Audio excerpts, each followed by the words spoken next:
a lot of the times what I see is leadership programs will prepare leaders for the best case scenario instead of Mm. reality, which is Oh, really dangerous to me because you're setting people up to fail that way. So you've got to give them realistic scenarios that they're going to encounter. It needs to be challenging. It can't just be easy. It needs to really give them an opportunity to make mistakes in a mm, safe environment. So I'd say that's one. Another thing I see pretty often is people focus too much on concepts instead of practical application. That drives me crazy because it's like, okay, you just spent a ton of money on this great idea, but then there's usually no follow through of that either. And so that's another pitfall I see is like people will do a 2 day retreat and then crickets, right? It doesn't stick because there has to be a greater commitment to make it work.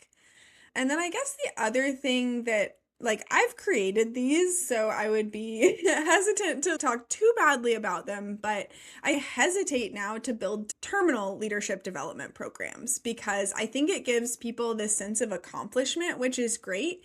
But I think what I prefer to do now is to create programs that are centered on continuous learning and growth. So if I do build a program, there's always a suggestion of, hey, let's think about the long-term vision in mind of how do we make this sustainable? Because, yeah, we can get everybody to go through it, but then again, you get that feeling of, well, I'm a leader now, so I don't have to do anything else. And so I think it's more of a culture of continuous learning and development and just knowing that really need to involve the leaders of the leaders in the process. So I think a lot of the times people treat leadership development as it's this individual journey when in reality, um, you need your manager's support to effectively implement what you're learning. You need that accountability too.